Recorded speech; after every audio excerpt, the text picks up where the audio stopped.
नमस्कार दोस्तों, हमारे चैनल में आपका तहे दिल से स्वागत है। क्या आपने कभी सोचा है कि हम जो कहानियां सुनते आए हैं, जो धर्म और अधर्म की बातें करते हैं, जैसे महाभारत की विशाल गाथा, उसका असली रचयिता कौन है? क्या आपने कभी कल्पना की है कि कोई लेखक अपनी ही कहानी का एक महत्वपूर्ण पात्र भी हो सकता है? एक ऐसा पात्र जो कहानी के किरदारों को जन्म भी देता है, उन्हें रास्ता भी दिखाता है और फिर उनकी पूरी कहानी को लिखता भी है। ये सुनने में किसी फिल्म की स्क्रिप्ट जैसा लगता है ना?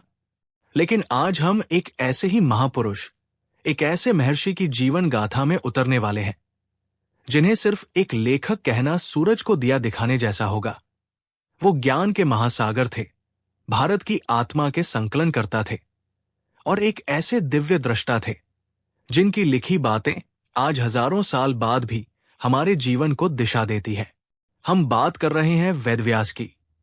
वेदव्यास की कहानी किसी एक जीवन की कहानी नहीं है, ये ज्ञान की उस यात्रा की कहानी है जिसने भारत को उसकी पहचान दी। ये उस महान कार्य की कहानी है जिसने बिखरे हुए ज्ञान को सहेजा और उसे आने वाली हजारों पीढ़ियों के लिए सुलभ बनाया। उन्हें चिरंजीवी भी कहा जाता है, यानी वो जो आज भी जीवित है।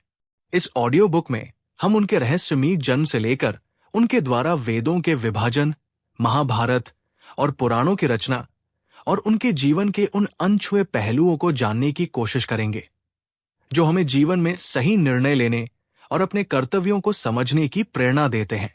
दोस्तों, ये ऑडियो बुक थोड़ी लंबी हो सकती है, क्योंकि महर्षि व्यास के विराट व्यक्तित्व और उनके कार्यों को कुछ मिनटों में समेटना असंभव है। इसलिए मैं आपसे अनुरोध करूंगा कि आप इस वीडियो को सेव करके रख लें। कैसे एक व्यक्ति ने अपनी कलम से एक पूरे युग का इतिहास लिख दिया। तो चलिए इस रोमांचक सफर की शुरुआत करते हैं। अध्याय नंबर 1। एक रहस्यमयी जन्म, नदी के द्वीप पर जन्मा एक युग। हर महान कहानी की शुरुआत एक असाधारण घटना से होती है, और महर्षि वेदव्यास की कहानी तो उनके जन्म से ही रहस्य और दिव्यता से भरी हुई है। ये उस समय की बात है जब द्वापर युग चल रहा था। एक ऐसा समय जब धीरे धीरे इंसान की नैतिक और बौद्धिक शक्ति कम हो रही थी। यमुना नदी के किनारे एक मत्स्य कन्या रहती थी, जिसका नाम सत्यवती था। उसके जीवन में एक दुख था। उसके शरीर से मछली जैसी गंध आती थी, जिसकी वजह से उसे मत्स्य गंधा भी कहा जाता था। वो सुंदर तो बहुत थी, लेकिन इस दुर्गंध के कारण वो हमेशा दुखी रहती थी। एक दिन एक महान और तेजस्वी ऋषि महर्षि पराशर वहां से गुजर रहे थे। उन्हें यमुना नदी पार करनी थी। सत्यवती ने उन्हें अपनी नाव में बिठाया और नदी के उस पार ले जाने लगी। महर्षि पराशर सत्यवती के सौंदर्य, उसकी सेवा भावना और उसके सरल स्वभाव पर मोहित हो गए। उन्होंने अपने योग बल से जान लिया कि ये कोई साधारण कन्या नहीं है और इसके गर्भ से एक महान आत्मा जन्म ले सकती है, जो दुनिया का कल्याण करेगी। उन्होंने सत्यवती के सामने उसके साथ पुत्र प्राप्ति की इच्छा व्यक्त की। सत्यवती एक अविवाहित कन्या थी। ये सुनकर वो डर गई और लज्जा से भर गई। उसने कहा, हे महर्षि, मैं एक कुंवारी कन्या हूं। आप एक महान ऋषि हैं और मैं एक साधारण मल्लाह की बेटी। ये कैसे संभव है? अगर मैं विवाह से पहले मां बन गई तो समाज में मेरे माता पिता की क्या इज्जत रह जाएगी? महर्षि पराशर ने उसकी चिंता को समझा। उन्होंने उसे आश्वासन दिया कि वो उसकी मर्यादा पर कोई आंच नहीं आने देंगे। लेकिन सत्यवती सिर्फ सुंदर ही नहीं, बल्कि बहुत बुद्धिमान भी थी। महर्षि पराशर ने अपने योग बल से चारों ओर इतना घना कोहरा किया कि दिन में ही रात जैसा अंधेरा छा गया और किसी को कुछ भी दिखाई नहीं दे रहा था। फिर सत्यवती ने अपनी दूसरी और सबसे बड़ी चिंता व्यक्त की। हे मुनिवर, मेरे शरीर से आने वाली इस मछली की दुर्गंध का क्या होगा? इसकी वजह से मेरा जीवन अभिशप्त है। महर्षि ने उसे वरदान दिया कि आज से तुम्हारे शरीर से मछली की दुर्गंध नहीं, बल्कि एक दिव्य सुगंध आएगी जो मीलों दूर तक महसूस की जाएगी। उसी कोहरे से ढके द्वीप पर उन दोनों के संयोग से एक बालक का जन्म हुआ। वो बालक जन्म लेते ही एक वयस्क युवा बन गया। उसका रंग सांवला था, इसलिए उसका नाम कृष्ण रखा गया।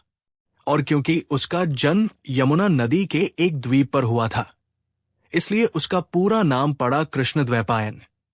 यही बालक आगे चलकर अपने महान कार्यों के कारण वेद व्यास के नाम से प्रसिद्ध हुआ। जन्म लेते ही उस बालक ने अपनी मां को प्रणाम किया और कहा कि वो तपस्या करने के लिए वन में जाना चाहता है। ये सुनकर सत्यवती का दिल भर आया। अभी तो उसका पुत्र जन्मा ही था और अभी ही वो उससे दूर जा रहा था। उसने अपने पुत्र से ऐसा क्या कहा, और जन्म लेते ही उस तेजस्वी बालक ने अपनी मां को ऐसा क्या वचन दिया जिसने हस्तिनापुर के भविष्य की पूरी कहानी लिख दी। ये जानने के लिए हमें चलना होगा अगले अध्याय में। अध्याय नंबर 2, पहला संकल्प, पहली विदाई। एक मां और बेटे का अद्भुत वचन। यमुना के उस शांत द्वीप पर एक अद्भुत दृश्य था। एक मां जो अभी अभी मां बनी थी और उसके सामने उसका पुत्र जो जन्म लेते ही एक तेजस्वी युवा का रूप ले चुका था। उस युवा कृष्णद्वैपायन ने अपनी मां सत्यवती को प्रणाम किया और उनसे वन में जाकर तपस्या करने की आज्ञा मांगी। ये सुनकर किसी भी मां का दिल टूट जाता। सत्यवती की आंखों में आंसू आ गए। उसने कहा, पुत्र, मैंने अभी तो तुम्हें पाया है, तुम अभी से मुझे छोड़कर क्यों जाना चाहते हो? मैं तुम्हारे बिना कैसे रहूंगी? कृष्णद्वैपायन, जिनके चेहरे पर एक ऋषि का तेज था, ने अपनी मां को बहुत प्रेम से समझाया। उन्होंने कहा, हे मां, मेरा जन्म किसी साधारण उद्देश्य के लिए नहीं हुआ है। मुझे ज्ञान और तप की शक्ति अर्जित करनी है ताकि मैं आने वाले समय में मानवता का कल्याण कर सकूं। इसके लिए मेरा वन में जाना आवश्यक है। सत्यवती अपने पुत्र के चेहरे पर दृढ़ संकल्प और दिव्यता को देख सकती थी। वो जानती थी कि वो उसे रोक नहीं सकती, लेकिन एक मां का दिल तो आखिर मां का दिल होता है। उसने अपने आंसू पोंछते हुए कहा, पुत्र, मैं तुम्हें नहीं रोकूंगी, तुम अपने महान उद्देश्य के लिए जाओ, लेकिन मुझे एक वचन दो। कृष्णद्वैपायन ने पूछा, कहिए मां, आपको क्या वचन चाहिए? तब सत्यवती ने जो कहा वो उनके दूरदर्शी मातृत्व का प्रमाण था। तुम चाहे कहीं भी हो, किसी भी हाल में हो, जब भी मैं तुम्हें प्रेम या संकट में याद करूंगी, तुम तुरंत मेरे सामने प्रकट हो जाओगे। ये एक अद्भुत वचन था जो एक मां अपने पुत्र से मांग रही थी। वो उसे अपने से दूर तो जाने दे रही थी, लेकिन अपने दिल की एक धागे से उसे हमेशा के लिए बांध भी रही थी। कृष्णद्वैपायन ने मुस्कुराकर अपनी मां को वचन दिया, तथास्तु मां, आप जब भी, जिस भी क्षण, किसी भी संकट में मुझे स्मरण करेंगी, मैं उसी क्षण आपके समक्ष उपस्थित हो जाऊंगा। ये वचन देकर उस महान आत्मा ने अपनी मां के पैर छुए और तपस्या करने के लिए हिमालय की ओर चले गए। सत्यवती उन्हें तब तक देखती रही जब तक वो उनकी आंखों से ओझल नहीं हो गए। ये एक मां और बेटे के बीच सिर्फ एक विदाई नहीं थी, ये एक ऐसा संकल्प था जो भविष्य में एक महान साम्राज्य की नियति को तय करने वाला था। ये वचन आगे चलकर महाभारत की कहानी का एक महत्वपूर्ण आधार बना। अगर व्यास जी ने ये वचन न दिया होता तो शायद कुरुवंश की कहानी वही समाप्त हो जाती। अब कृष्णद्वैपायन यानी युवा व्यास घने जंगलों और पर्वतों में तपस्या करने लगे। उन्होंने कठोर साधना की, योग की गहराइयों में उतरे और ज्ञान के उस भंडार को आत्मसात किया जो ब्रह्मांड में व्याप्त था। वो सिर्फ ज्ञान प्राप्त नहीं कर रहे थे, बल्कि वो शक्ति को अर्जित कर रहे थे जिससे वो भविष्य में वेदों का विभाजन कर सकें और महाभारत जैसे महाकाव्य की रचना कर सकें। उनकी तपस्या कोई स्वार्थ के लिए नहीं थी। वो देख सकते थे कि आने वाले समय में मनुष्य की आयु, बुद्धि और धारण करने की क्षमता कम हो जाएगी। वो एक ऐसे विशाल ज्ञान के भंडार को संरक्षित करना चाहते थे जो आम इंसान की पहुंच से बाहर होता जा रहा था। उनकी तपस्या मानवता के लिए थी, धर्म की रक्षा के लिए थी। कई साल बीत गए। कृष्णद्वैपायन अब एक महान महर्षि बन चुके थे। उनके तप का तेज चारों दिशाओं में फैल रहा था और दूसरी तरफ उनकी मां सत्यवती का जीवन भी पूरी तरह से बदल चुका था। वो अब एक साधारण मल्लाह की बेटी नहीं थी। हस्तिनापुर के महाराज शांतनु उनसे विवाह करके उन्हें अपनी रानी बना चुके थे। उनके 2 पुत्र हुए चित्रांगद और विचित्रवीर्य, लेकिन भाग्य को कुछ और ही मंजूर था। महाराज शांतनु की मृत्यु हो गई। उनके बड़े बेटे चित्रांगद भी एक युद्ध में मारे गए। अब हस्तिनापुर का पूरा भार छोटे बेटे विचित्रवीर्य पर आ गया, जो खुद भी बहुत बीमार रहते थे। देवव्रत भीष्म अपने पिता को दिए वचन के कारण सिंहासन पर बैठ नहीं सकते थे। और फिर एक दिन विचित्रवीर्य की भी बिना किसी संतान के मृत्यु हो गई। हस्तिनापुर का सिंहासन खाली हो गया। कुरुवंश पर एक अभूतपूर्व संकट आ गया था। वंश को आगे बढ़ाने वाला कोई नहीं था। चारों तरफ निराशा और अंधकार था। ऐसे में राजमाता सत्यवती को अपने उस बेटे की याद आई, जिसे उन्होंने सालों पहले एक वचन लेकर विदा किया था। क्या अब वो समय आ गया था कि वो अपने पुत्र को पुकारें? क्या महर्षि व्यास अपनी मां के एक बुलावे पर अपनी तपस्या छोड़कर हस्तिनापुर आएंगे? और अगर वो आए तो वो इस वंश को समाप्त होने से कैसे बचाएंगे? इन सवालों का जवाब एक ऐसे अध्याय की शुरुआत करेगा जो आज भी विवादों और चर्चाओं का विषय है।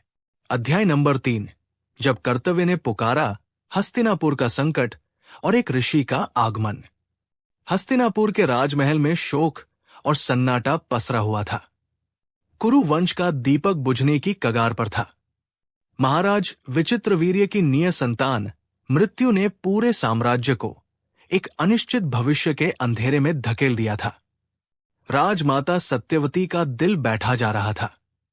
उन्हें समझ नहीं आ रहा था कि वो भीष्म के उस महान त्याग और अपने पति महाराज शांतनु के वंश को कैसे बचाएं। भीष्म अपनी प्रतिज्ञा से बंधे थे। वो विवाह करके सिंहासन को उत्तराधिकारी नहीं दे सकते थे। कुल का नाश निश्चित लग रहा था। इसी घोर निराशा के क्षण में सत्यवती को अपने उस तेजस्वी पुत्र की याद आई, जिसे उन्होंने जन्मते ही विदा कर दिया था और जिससे उन्होंने संकट के समय आने का वचन लिया था। उन्होंने अपनी आंखें बंद की और पूरी श्रद्धा से अपने पुत्र महर्षि कृष्णद्वैपायन व्यास का स्मरण किया। जैसे ही सत्यवती ने उन्हें याद किया, ठीक उसी क्षण महर्षि व्यास उनके सामने प्रकट हो गए। उन्हें देखकर सत्यवती की आंखों में आंसू आ गए। व्यास का रूप एक कठोर तपस्वी का था। लंबी जटाएं, शरीर पर भस्म और आंखों में एक असाधारण तेज। वो किसी राजमहल के ऐश्वर्य से कोसों दूर प्रकृति के पुत्र लग रहे थे। सत्यवती ने उन्हें प्रणाम किया और रोते हुए उन्हें हस्तिनापुर पर आए संकट के बारे में बताया। उन्होंने व्यास से अनुरोध किया कि वो कुरु वंश को बचाने के लिए विचित्रवीर्य की दोनों विधवा रानियों अंबिका और अंबालिका से नियोग की प्राचीन प्रथा द्वारा संतान उत्पन्न करें, ताकि वंश आगे बढ़ सके। नियोग उस समय की एक स्वीकृत सामाजिक धार्मिक प्रथा थी, जिसके अनुसार किसी निय संतान विधवा स्त्री अपने पति के भाई या किसी अन्य नियोग्य व्यक्ति से संतान प्राप्ति के लिए संबंध बना सकती थी, ताकि वंश परंपरा चलती रहे। ये सुनकर महर्षि व्यास एक दुविधा में पड़ गए। वो एक तपस्वी थे, इन सांसारिक बंधनों से बहुत दूर, लेकिन दूसरी तरफ उनकी मां की आज्ञा और कुल धर्म की रक्षा का कर्तव्य था। उन्होंने अपनी मां से कहा, हे मां, आपने मुझे एक बहुत ही कठिन कार्य सौंपा है, लेकिन आपकी आज्ञा मेरे लिए सर्वोपरि है। मैं कुल की रक्षा के लिए यह कार्य अवश्य करूंगा, पर मेरी एक शर्त है। मेरे कठोर तप के कारण मेरा रूप बहुत भयंकर हो गया है। रानियों को मेरे इस रूप को सहन करने के लिए तैयार रहना होगा। आप उन्हें 1 वर्ष का समय दें, ताकि वो व्रत और नियमों का पालन करके खुद को इस कार्य के लिए मानसिक और शारीरिक रूप से तैयार कर सकें। लेकिन सत्यवती के पास धैर्य नहीं था। उन्हें डर था कि 1 वर्ष में राज्य का क्या होगा। उन्होंने व्यास से तुरंत ये कार्य करने का आग्रह किया। व्यास ने अपनी मां की अधीरता को समझा और वो तैयार हो गए। उन्होंने सत्यवती से कहा कि वो रानी अंबिका को उनके कक्ष में भेजे। व्यास के भयंकर तपस्वी रूप को देखकर रानी अंबिका इतनी डर गई कि उन्होंने अपनी आंखें बंद कर ली। इस कारण जो पुत्र जन्मा वो जन्म से ही अंधा था। यही पुत्र धृतराष्ट्र कहलाया। ये जानकर सत्यवती बहुत दुखी हुई। उन्होंने व्यास से एक और पुत्र का अनुरोध किया। इस बार उन्होंने छोटी रानी अंबालिका को भेजा। अंबालिका भी व्यास के तेज को देखकर डर गई, लेकिन उन्होंने आंखें बंद नहीं की। वो भय के कारण पीली पड़ गई। इस कारण जो पुत्र जन्मा वो पांडु रोग से ग्रसित हुआ। यही पुत्र पांडु कहलाया। सत्यवती ने एक बार फिर व्यास से एक और पुत्र देने का आग्रह किया, लेकिन अंबालिका इस बार खुद जाने से इतना डर गई कि उसने अपनी जगह अपनी एक दासी को व्यास के कक्ष में भेज दिया। उस दासी ने बिना किसी भय या संकोच के पूरी श्रद्धा और सेवा भाव से महर्षि व्यास का सत्कार किया। उससे प्रसन्न होकर व्यास ने उसे एक स्वस्थ और परम ज्ञानी पुत्र का वरदान दिया। यही पुत्र धर्म और नीति के महान ज्ञाता विदुर कहलाए। इस तरह महर्षि व्यास ने अपनी मां को दिए वचन और अपने कुल के प्रति कर्तव्य को निभाया। वो सिर्फ कुरु वंश के सूत्रधार ही नहीं बने, बल्कि उन्होंने पांडवों और कौरवों के पितामह होने का गौरव भी प्राप्त किया। उन्होंने वंश को विनाश से तो बचा लिया, लेकिन वो अपनी दिव्य दृष्टि से देख सकते थे कि रानियों के भय और संकोच के कारण जो बीज बोए गए हैं वो भविष्य में एक महान संघर्ष को जन्म देंगे। उन्होंने अपनी मां को इस आने वाले विनाश के बारे में चेतावनी भी दी। अपना कर्तव्य पूरा करने के बाद वो वापस अपनी तपस्या के लिए लौट गए, लेकिन हस्तिनापुर से उनका नाता अब हमेशा के लिए जुड़ चुका था। उन्होंने वंश की नींव तो रख दी थी, पर अभी उनका सबसे अहम काम तो बाकी था। एक ऐसा काम जो उन्हें व्यास नाम से अमर करने वाला था। वो काम क्या था और क्यों उन्हें उस काम को करने की जरूरत महसूस हुई, ये जानने के लिए हमें ज्ञान के उस महायज्ञ को समझना होगा जिसकी तैयारी महर्षि व्यास अब करने वाले थे। अध्याय नंबर 4। ज्ञान का महान व्यवस्थापक जब एक वेदचार बन गया। महर्षि व्यास ने हस्तिनापुर में अपने कुल के प्रति कर्तव्य तो निभा दिया था, लेकिन उनका असली और सबसे अहम मिशन तो मानवता के ज्ञान को संरक्षित करना था। अपनी तपस्या और दिव्य दृष्टि से वो समय के प्रवाह को देख सकते थे। उन्होंने देखा कि जैसे जैसे कलयुग नजदीक आ रहा है, वैसे वैसे इंसानों की उम्र, उनकी बुद्धि, उनकी याददाश्त और उनकी नैतिक शक्ति कम होती जा रही है। वेद कोई एक किताब नहीं है, ये ज्ञान का एक अनंत सागर है जिसमें मंत्र, सूक्त, यज्ञ की विधियां और ब्रह्मा ज्ञान सब कुछ समाहित है। महर्षि व्यास को चिंता हुई कि अगर इस ज्ञान को सरल और व्यवस्थित नहीं किया गया तो ये अनमोल विरासत समय के साथ लुप्त हो जाएगी। आने वाली पीढ़ियां इस ज्ञान के प्रकाश से वंचित रह जाएगी। ये एक बहुत प्रमुख जिम्मेदारी थी। जैसे एक विशाल लाइब्रेरी की हजारों बिखरी हुई किताबों को विषय के अनुसार अलग अलग हिस्सों में बांटकर व्यवस्थित करना, ताकि कोई भी पाठक आसानी से अपनी जरूरत की किताब ढूंढ सके। इसी महान उद्देश्य के साथ महर्षि व्यास ने एक अभूतपूर्व कार्य शुरू किया। एक ऐसा कार्य जिसने उन्हें हमेशा के लिए वेदव्यास का नाम दे दिया। व्यास शब्द का अर्थ ही होता है विभाजित करने वाला, संपादित करने वाला या व्यवस्थित करने वाला। उन्होंने उस एक विशाल वेदराशि को उसकी प्रकृति और उपयोगिता के आधार पर 4 अलग अलग भागों में विभाजित किया। ऋग्वेद, इसमें देवताओं की स्तुति करने वाले मंत्रों और ऋचाओं को इकट्ठा किया गया। ये ज्ञान का सबसे प्राचीन और फंडामेंटल हिस्सा है, जो बताता है कि सृष्टि की विभिन्न शक्तियों की प्रार्थना कैसे की जाए। यजुर्वेद, इसमें यज्ञ करने की प्रक्रिया और उसमें प्रयोग होने वाले गद्यात्मक मंत्रों को संकलित किया गया। ये कर्मकांड का वेद है जो हमें सिखाता है कि उन स्तुतियों को व्यावहारिक रूप में कैसे लाया जाए, यज्ञ कैसे संपन्न किए जाए। सामवेद, इसमें उन मंत्रों को रखा गया जिन्हें यज्ञ के समय गाया जाता था। ये संगीत और भक्ति का वेद है।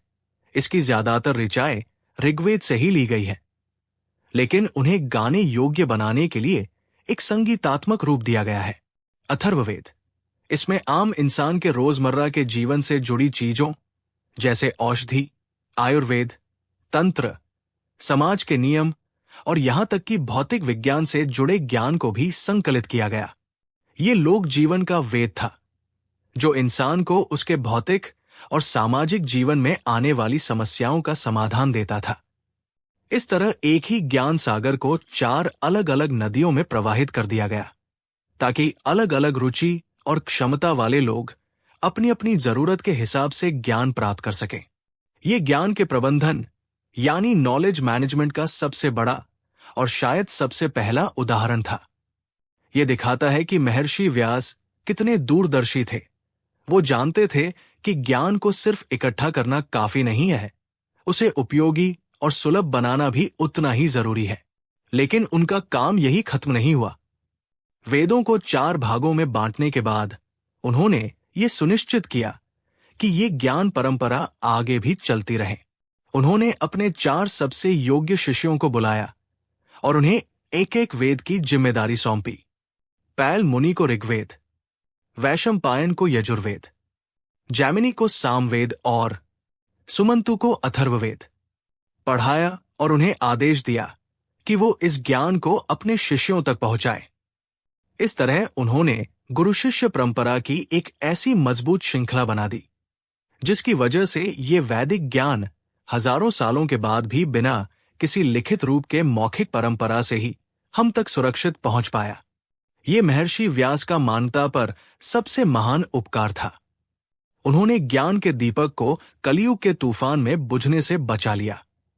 उन्होंने भारतीय संस्कृति और सभ्यता की नींव को हमेशा के लिए मजबूत कर दिया। लेकिन महर्षि व्यास जानते थे कि वेदों का ज्ञान अभी भी बहुत गहरा और जटिल है। इसे समझना हर किसी के बस की बात नहीं है, खासकर महिलाओं और उन लोगों के लिए जिन्हें वेद पढ़ने का अधिकार नहीं था। उनके करुणा में हृदय में ये विचार आया कि क्या कोई ऐसा रास्ता है जिससे इस गहरे ज्ञान को और भी सरल और भी रोचक बनाकर हर आम इंसान तक पहुंचाया जाए। इसी करुणा और इसी विचार से उनके अगले महान कार्य की नींव पड़ी। एक ऐसा कार्य जो कहानियों के माध्यम से हमें धर्म का सार सिखाता है। वो क्या था? ये जानने के लिए हमें चलना होगा अगले अध्याय में। अध्याय नंबर 5, आम इंसान के लिए ज्ञान की गंगा, पुराणों की अमृत कथाएं। वेदों का विभाजन करके महर्षि व्यास ने ज्ञान को व्यवस्थित तो कर दिया था, लेकिन उनके मन में अभी भी एक चिंता थी। वो जानते थे कि वेदों की भाषा, उनके प्रतीक और उनका दर्शन बहुत ही गूढ़ और जटिल है। उसे समझने के लिए एक खास तरह की शिक्षा और साधना की जरूरत होती है। वो देख रहे थे कि समाज का एक बहुत विशाल वर्ग, जिसमें महिलाएं और साधारण श्रमिक शामिल थे, इस वैदिक ज्ञान से सीधे तौर पर वंचित रह जाते थे। व्यास का हृदय करुणा से भरा था। वो मानते थे कि ईश्वर का ज्ञान, धर्म का प्रकाश हर किसी तक पहुंचना चाहिए, चाहे वो पढ़ा लिखा हो या अनपढ़, पुरुष हो या स्त्री, ब्राह्मण हो या शूद्र। वो ज्ञान को कुछ लोगों की जागीर बनाकर नहीं रखना चाहते थे, बल्कि उसे एक बहती हुई गंगा की तरह बनाना चाहते थे, जिसमें हर कोई डुबकी लगा सके। इसी महान और करुणामय विचार से उनके अगले विराट साहित्यिक यज्ञ का जन्म हुआ, और वो था पुराणों की रचना। पुराण यानी वो जो पुराना होकर भी नया हो। महर्षि व्यास ने वेदों के उन्हीं गहरे सत्यों, उन्हीं दार्शनिक सिद्धांतों को लिया और उन्हें रोचक कहानियों, आकर्षक आख्यानों और देवी देवताओं की लीलाओं के माध्यम से प्रस्तुत किया। ये एक जीनियस का काम था। वो जानते थे कि इंसान सिद्धांतों से ज्यादा कहानियों को याद रखता है। पुराणों का उद्देश्य यही था, कहानियों के माध्यम से आम इंसान को धर्म, कर्म, भक्ति, नैतिकता और जीवन के मूल्यों की शिक्षा देना। उन्होंने कुल 18 मुख्य पुराणों की रचना की। इन पुराणों को भी उन्होंने 3 श्रेणियों में बांटा: सात्विक पुराण, विष्णु पुराण, नारद पुराण, भागवत पुराण, गरुड़ पुराण, पद्म पुराण, वराह पुराण, जो विष्णु की महिमा का गान करते हैं। राजसिक पुराण, ब्रह्मांड पुराण, ब्रह्मा वैवर्त पुराण, मार्कंडे पुराण, भविष्य पुराण, वामन पुराण और ब्रह्मा पुराण, जो सृष्टि की रचना, कर्मकांड और भगवान ब्रह्मा से जुड़े विषयों पर केंद्रित है। तामसिक पुराण, मत्स्य पुराण, कूर्म पुराण, लिंग पुराण, शिव पुराण, स्कंद पुराण और अग्नि पुराण, जो भगवान शिव की महिमा, शक्ति, वैराग्य और तंत्र से जुड़े विषयों पर केंद्रित है।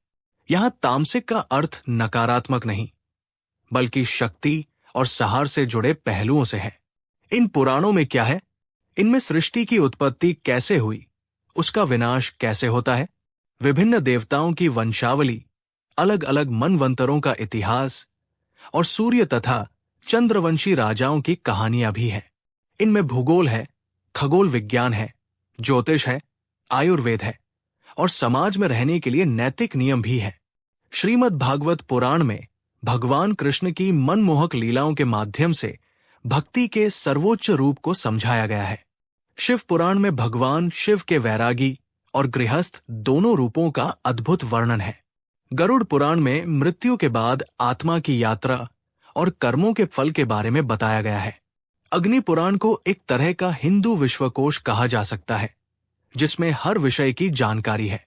पुराणों की रचना करके महर्षि व्यास ने भारतीय समाज पर एक बहुत प्रमुख उपकार किया। उन्होंने धर्म को मंदिरों और यज्ञशालाओं से निकालकर आम आदमी के घर तक पहुंचा दिया। आज भी हमारे घरों में जो कथाएं होती हैं, जो व्रत रखे जाते हैं, जो तीज त्योहार मनाए जाते हैं, उनमें से ज्यादातर की जड़ें इन्हीं पुराणों में हैं। उन्होंने एक ऐसा माध्यम बनाया जिससे पीढ़ी दर पीढ़ी हमारी संस्कृति, हमारी परंपराएं और हमारे नैतिक मूल्य जीवित रहें। उन्होंने ये सुनिश्चित किया कि कोई भारतीय अपने धर्म की मूल बातों से अनभिज्ञ न रहे। कमेंट्स में हमें जरूर बताइएगा कि आपने इनमें से किस पुराण की कथा सुनी है या पढ़ी है और उसकी कौन सी बात आपको सबसे ज्यादा पसंद आई। वेदों का विभाजन और पुराणों की रचना के बाद भी महर्षि व्यास को लगा कि उनका काम अभी भी अधूरा है। उनके मन में एक बेचैनी थी। वो देख रहे थे कि उनके अपने कुल कुरुवंश में अधर्म और अन्याय बढ़ रहा है। वो अपनी दिव्य दृष्टि से भविष्य में होने वाले एक भयानक महाविनाश को देख पा रहे थे। उन्हें लगा कि सिर्फ सिद्धांत और पुरानी कहानियां बताने से काम नहीं चलेगा। उन्हें अपने समय की सच्चाई को, अपने समय के इतिहास को लिखना होगा। उन्हें एक ऐसा महाकाव्य रचना होगा जो सिर्फ एक कहानी न हो, बल्कि धर्म, अधर्म, न्याय, अन्याय, कर्तव्य और भावनाओं का एक जीता जागता दस्तावेज हो। और इसी बेचैनी और इसी संकल्प से उस महाकाव्य का जन्म होने वाला था, जिसे दुनिया महाभारत के नाम से जानती है।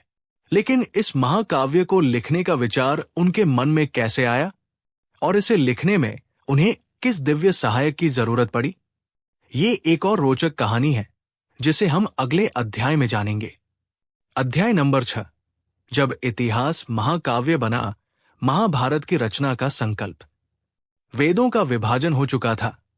पुराणों की अमृत कथाएं जनवरी से जनवरी तक पहुंचने का मार्ग प्रशस्त कर चुकी थी।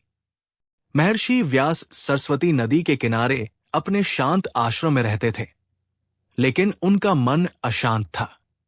वो देख रहे थे कि उनके ही वंशज कौरव लोभ और अहंकार की आग में जल रहे हैं।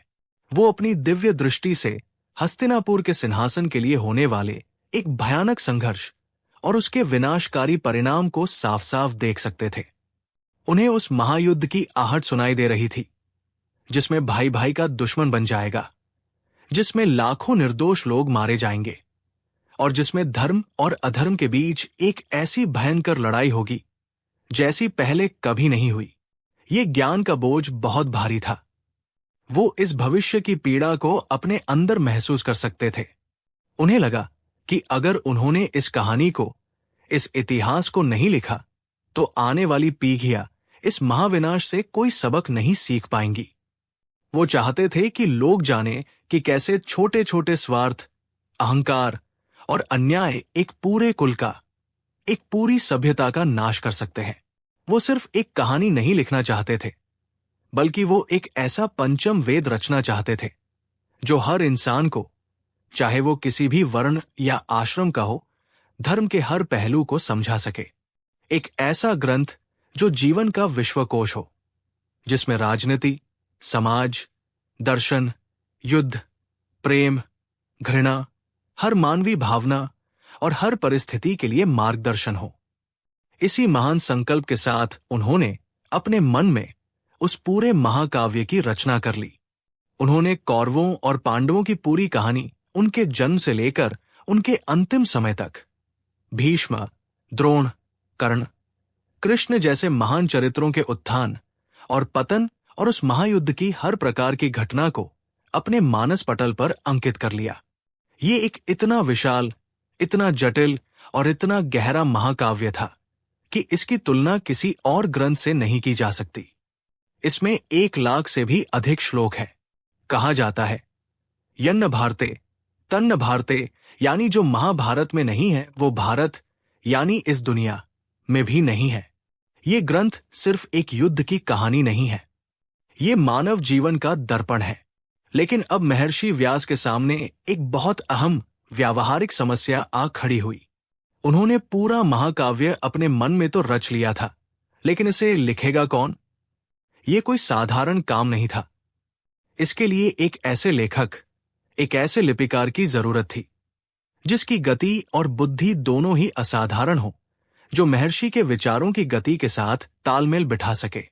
महर्षि जिस गति से श्लोकों को बोलते, उसी गति से उन्हें लिखना, और सिर्फ लिखना ही नहीं बल्कि उनके अर्थ को समझना भी था। महर्षि ने बहुत सोचा, लेकिन उन्हें पृथ्वी पर ऐसा कोई भी व्यक्ति नहीं मिला जो इस काम को कर सके। चिंतित होकर वो सृष्टि के रचयिता भगवान ब्रह्मा के पास गए। उन्होंने ब्रह्मा जी को अपनी समस्या बताई। ब्रह्मा जी ने महर्षि व्यास के इस महान कार्य की सराहना की और कहा, हे महर्षि, आपने मानवता के कल्याण के लिए एक अद्भुत महाकाव्य की रचना की है। आपके इस महान कार्य को लिखने के लिए आपको एक महान लेखक की ही सहायता लेनी चाहिए। आप बुद्धि और विवेक के देवता भगवान श्री गणेश का आवाहन कीजिए, वो ही आपके इस कार्य को पूरा कर सकते हैं। ब्रह्मा जी की सलाह सुनकर महर्षि व्यास को बहुत प्रसन्नता हुई।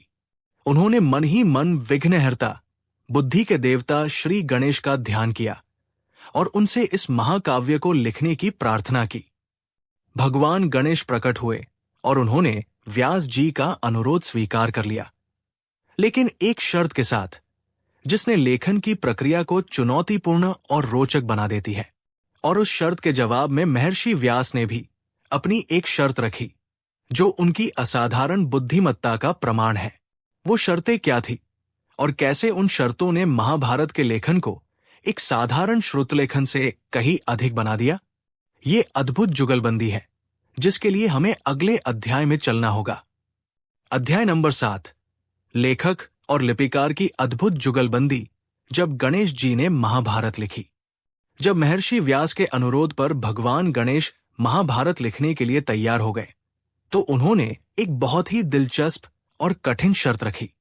भगवान गणेश ने कहा, ए महर्षि, मैं आपका ये महाकाव्य लिखने के लिए तैयार हूं, लेकिन मेरी एक शर्त है। जब मैं लिखना शुरू करूंगा तो मेरी लेखनी एक क्षण के लिए भी नहीं रुकनी चाहिए।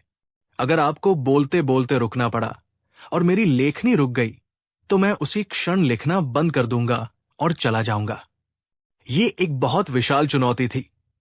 1 लाख श्लोकों वाले महाकाव्य को बिना रुके एक ही प्रवाह में बोलना लगभग असंभव था। कोई भी साधारण व्यक्ति तो ये सुनकर ही घबरा जाता, लेकिन महर्षि व्यास कोई साधारण व्यक्ति नहीं थे। वो साक्षात ज्ञान के अवतार थे।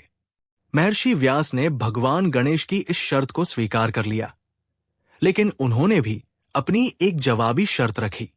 उन्होंने कहा, हे गणेश, मैं आपकी शर्त स्वीकार करता हूं, लेकिन मेरी भी एक शर्त है। आप जो कुछ भी लिखेंगे उसे बिना समझे नहीं लिखेंगे। हर श्लोक का अर्थ पूरी तरह से समझकर ही आगे बढ़ना होगा। भगवान गणेश, जो स्वयं बुद्धि के देवता थे, इस शर्त को सुनकर मुस्कुराए और उन्होंने इसे सहर्ष स्वीकार कर लिया। इस तरह लेखक और लिपिकार के बीच एक अद्भुत समझौता हुआ।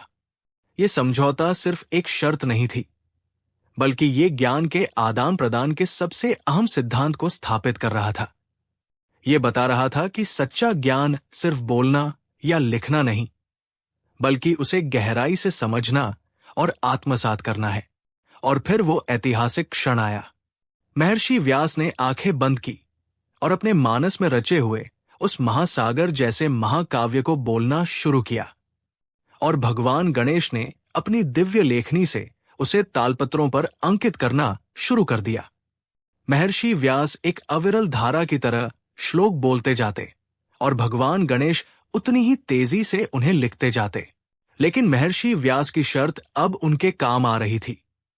जब भी उन्हें थोड़ा आराम करने या अगले श्लोकों के बारे में सोचने के लिए समय की जरूरत होती, तो वो बीच बीच में एक बहुत ही जटिल और गूढ़ अर्थ वाला श्लोक बोल देते।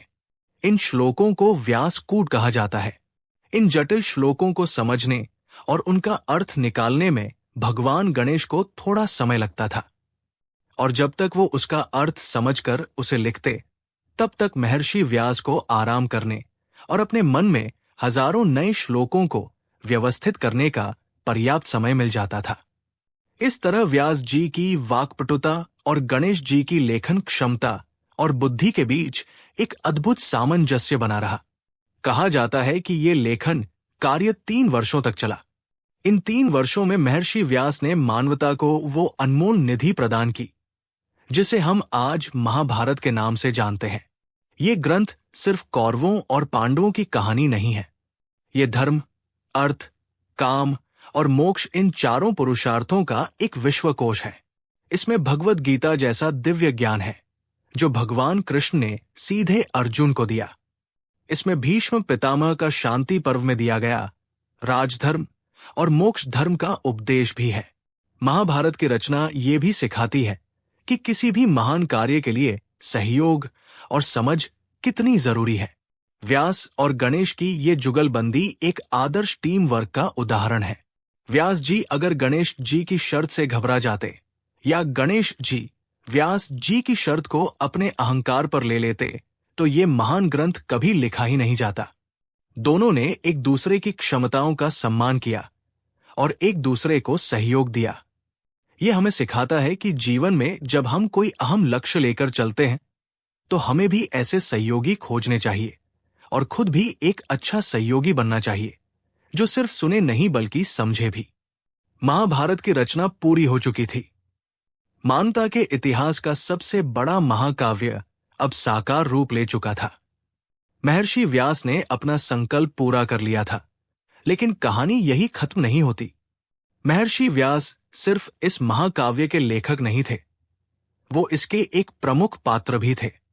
वो एक पितामह थे, एक मार्गदर्शक थे, एक भविष्यवक्ता थे।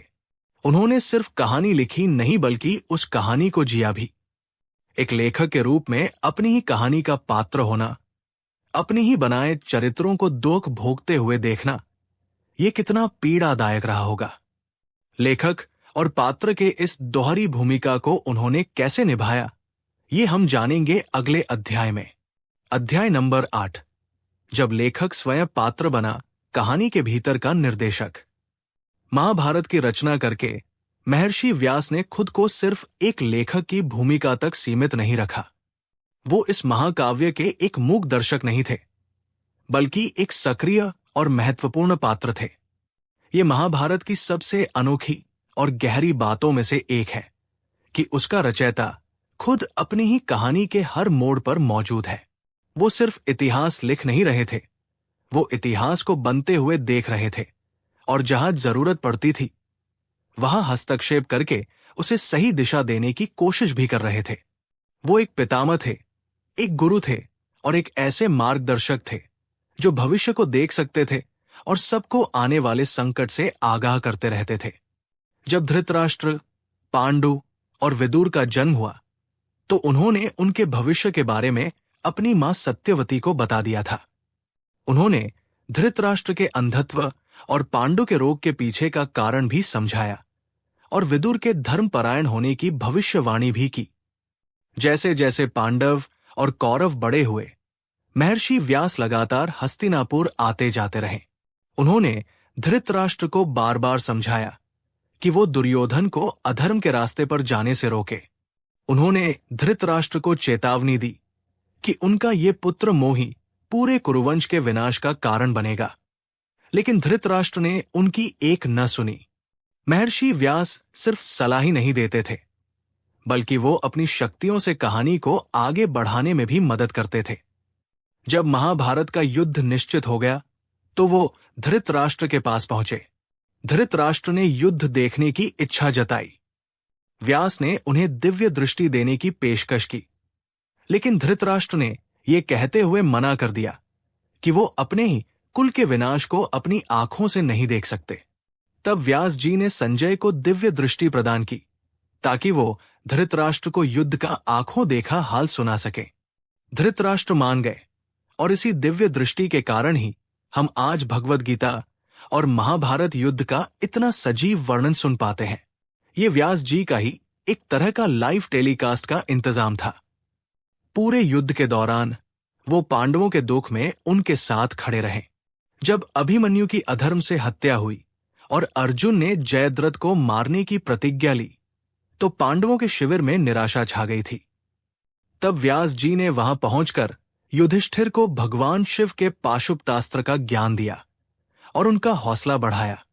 वो जानते थे कि धर्म पांडवों के पक्ष में है, लेकिन वो ये भी जानते थे कि युद्ध का परिणाम कितना भयानक होगा।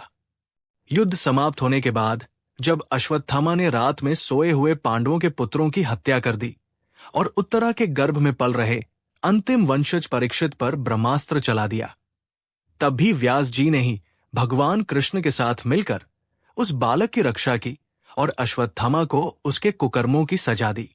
महर्षि व्यास सिर्फ ज्ञान की बातें नहीं करते थे, वो अपने कर्मों से उस ज्ञान का प्रदर्शन भी करते थे।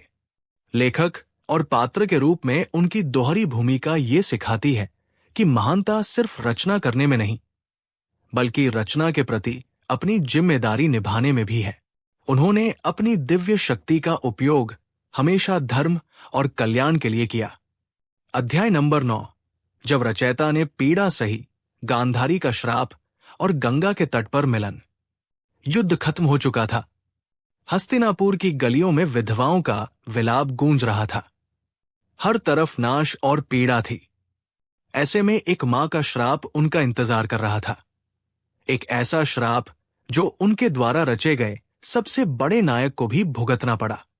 महाभारत का युद्ध समाप्त हो चुका था। धर्म की जीत तो हुई थी, लेकिन उसकी कीमत बहुत बड़ी थी। हस्तिनापुर एक श्मशान जैसा लग रहा था। कुरुक्षेत्र की भूमि कौरवों के खून से लाल थी। पांडव विजयी होकर भी खुश नहीं थे।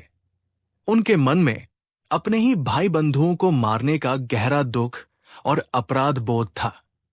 इसी माहौल में जब युधिष्ठिर का राज्याभिषेक हो रहा था, तब महर्षि व्यास उन्हें लेकर गांधारी से मिलने गए, जिन्होंने अपने 100 के 100 पुत्रों को इस युद्ध में खो दिया था। गांधारी का दुख और क्रोध अपनी चरम सीमा पर था। जैसे ही उन्होंने पांडवों को देखा, वो उन्हें श्राप देने के लिए उद्यत हुई। लेकिन महर्षि व्यास, जो भविष्य को देख सकते थे, तुरंत वहां प्रकट हो गए। उन्होंने गांधारी को समझाया कि इस युद्ध के लिए पांडव उतने दोषी नहीं हैं, जितना कि उसके अपने पुत्र दुर्योधन का अधर्म और धृतराष्ट्र का पुत्र मोह। उन्होंने गांधारी को शांत करने की बहुत कोशिश की, लेकिन एक मां का दिल जिसने अपने 100 पुत्र खो दिए हों, कोई तर्क सुनने को तैयार नहीं था। गांधारी का सारा क्रोध अब भगवान कृष्ण पर केंद्रित हो गया। उसने कृष्ण की ओर मुड़कर कहा, हे कृष्ण, तुम चाहते तो इस युद्ध को रोक सकते थे। तुम्हारे पास देवशक्ति थी, तुम दोनों पक्षों को समझा सकते थे, लेकिन तुम चुपचाप सब कुछ देखते रहे। तुमने जानबूझकर मेरे कुल का नाश होने दिया। जैसे मेरे कुल का नाश हुआ है, मैं तुम्हें श्राप देती हूं कि आज से 36 वर्ष बाद तुम्हारे यदुवंश का भी ठीक इसी तरह आपस में लड़कर सर्वनाश हो जाएगा। तुम खुद भी एक साधारण शिकारी के हाथों मारे जाओगे और तुम्हारे वंश में कोई पानी देने वाला भी नहीं बचेगा। ये सुनकर सब स्तब्ध रह गए। भगवान कृष्ण ने मुस्कुराते हुए गांधारी का श्राप स्वीकार कर लिया। कृष्ण जानते थे कि गांधारी का श्राप सच होगा।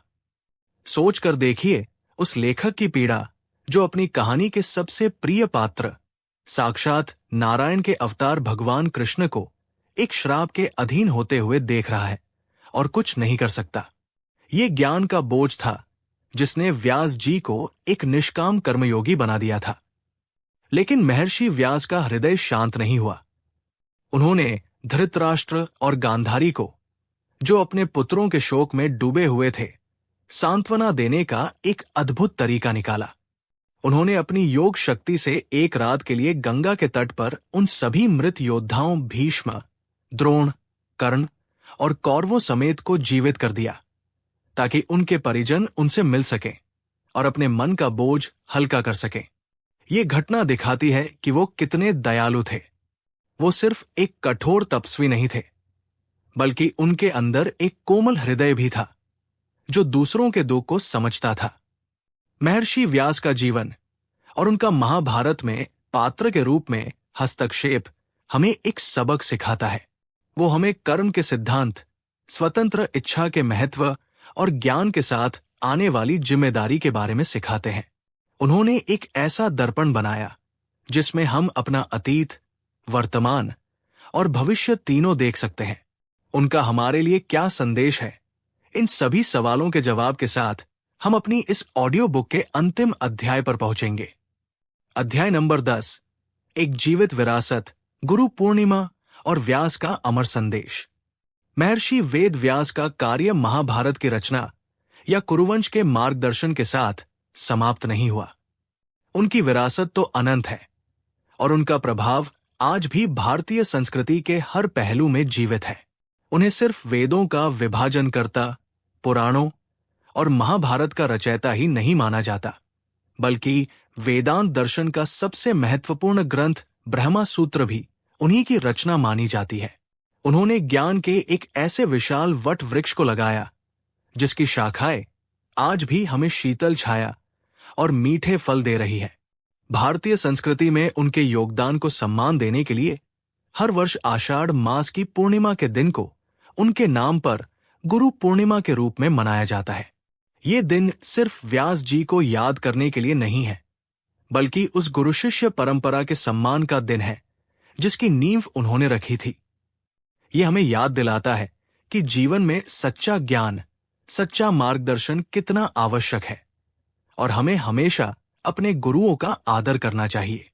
महर्षि वेद व्यास का संदेश उनके ग्रंथों के हर श्लोक में छिपा है। कर्म का संदेश उन्होंने दिखाया कि चाहे व्यक्ति कितना भी ज्ञानी क्यों न हो, उसे अपने कर्तव्य से कभी विमुख नहीं होना चाहिए। उन्होंने नियोग किया क्योंकि वो उनका कुल धर्म था। उन्होंने महाभारत लिखा क्योंकि वो उनका ज्ञान धर्म था। संतुलन का संदेश उनके ग्रंथों में धर्म, अर्थ, काम और मोक्ष इन चारों का अद्भुत समन्वय है। वो सिखाते हैं कि जीवन में सिर्फ तप या सिर्फ भोग नहीं, बल्कि एक संतुलित जीवन ही हमें पूर्णता की ओर ले जाता है। विवेक का संदेश उन्होंने बार बार धृतराष्ट्र को समझाया, पांडवों का मार्गदर्शन किया। उनका संदेश स्पष्ट था कि ज्ञान से ज्यादा जरूरी विवेक है, क्योंकि बिना विवेक के ज्ञान भी विनाश का कारण बन सकता है। वेद व्यास केवल एक ऐतिहासिक पात्र नहीं है, वो ज्ञान, करुणा और कर्तव्य के शाश्वत प्रतीक है। उनकी कहानी हमें सिखाती है कि जीवन में चुनौतियां कितनी भी बड़ी क्यों न हो, यदि हमारे पास दृढ़ संकल्प और धर्मपरायणता है तो हम न केवल अपने जीवन को बल्कि पूरे समाज को एक नई दिशा दे सकते हैं। उनका विराट व्यक्तित्व, उनका अतुलनीय साहित्यिक योगदान और उनका निष्काम कर्म, ये सब मिलकर उन्हें भारतीय इतिहास का ही नहीं बल्कि मानवता के इतिहास का एक महानतम गुरु बनाते हैं। उनके लिखे श्लोक आज हजारों साल बाद भी हमारे जीवन में प्रकाश भर रहे हैं।